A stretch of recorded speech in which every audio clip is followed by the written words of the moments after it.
Good morning, everybody. Welcome back to the discussion on post-structuralism. Today, we shall be talking about the contribution of Roland Barthes in the development of post-structuralism. Roland Barthes, 1915 to 1980, was a French literary theorist, essayist, philosopher, critic, and semiotician. His work engaged in the analysis of a variety of science systems, mainly derived from the Western popular culture. Especially Roland Barthes' post writings or later writings began to make the first moves in rebelling against structuralist reading of the text. Actually, he began as a structuralist but later evolved as a post structuralist because he started questioning the very elements of structuralism. Barthes began by suggesting a different view of the text. He argued that text can be either readerly or writerly. Readerly in inverted commas, writerly in inverted commas. A readerly text was one that left the reader with nothing to do. It explained, explicated, described everything. It controlled meaning, and the reader was a mere passive recipient of meaning. Whereas a writerly text, on the other hand, was one where the reader had an active role to play. The text teased, hid, offered clues to the reader to decode from it. It controlled meaning, and the reader was was not a mere passive recipient. On the contrary, he has become very active. In other words, Barthes was proposing that meaning was not embedded within the text, but within the reader, who derived meaning from the textual process. As he puts it in The Death of the Author, I quote, "The reader is the space on which all the quotations that make up a writing are inscribed without any of them being lost. A text's unity lies not in its origin, but in its destination." That is, with the reader. Do you understand? So it's the reader that is more important. As Barthes puts it, he suggested that a work is a physical object that occupies shelf place and is carried in the hand. So a text, on the other hand, is a process within the language. Text here begins to mean a series of linguistic processes that are decoded by the reader and assume the structure of narrative negotiations between the language and the reader, the language of the text and the reader. As Barthes puts it from his text called From Work to Text, this is the title of his text, From Work to Text, I quote, "The text is experienced only as an activity of production," unquote. In addition, Barthes sees the author as the controlling authority that prevents a work from becoming a text.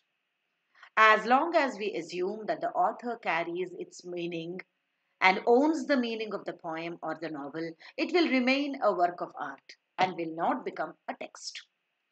Barthes writes, again I quote, "The explanation of a work is always sought in the man or woman who produced it, as if it were always in the end, through the more or less transparent allegory of the fiction, the voice of a single person, the author confiding in us." I unquote. And so the Barthes' very famous line comes, "A work becomes a text then when the reader refuses authorial authority." In Barthes' famous formulation, the birth of the reader must be at the cost of the death of the author. That's very, very famous line of Roland Barthes. I repeat, the birth of the reader must be at the cost of the death of the author. Only then a work of art becomes the text, and the meaning is produced by the reader by interpreting this text. Barthes then proposed that these negotiations are by definition endless, so you can have multiplicity of meanings. This is so because every text is open, an endless series of signifiers that refer to the other signifiers and other texts rather than point to any definite conclusive meaning. The reader's task and pleasure is in playing with the text's endless games of signification. Do you understand? Barthes further proposed that this play is not necessarily controlled by the author. On the contrary, it is the reader who plays with it and produces the meaning within it.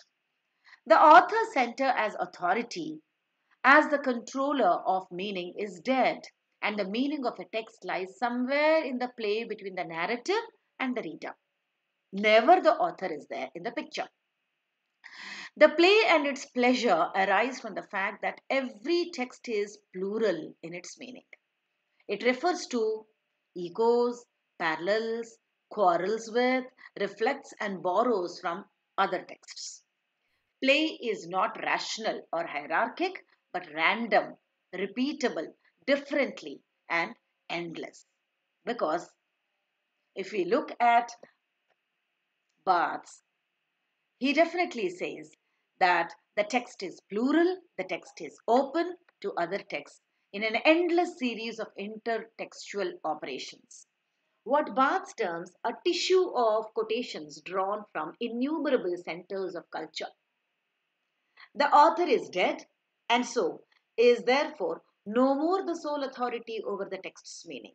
The pleasures of a text lie in the process of playing the narrative by the reader. With these moves, Barthes has put in place a different view of textuality itself, arguing for an openness and endlessness of meaning, making the narrative a different process as such. Thus, we understand Roland Barthes and his death of the author, which is an important contribution to the structuralism, leading to the post-structuralism as well. Thus, Roland Barthes is an important exponent of post-structuralism. Thank you for being a part of this. Bye for now.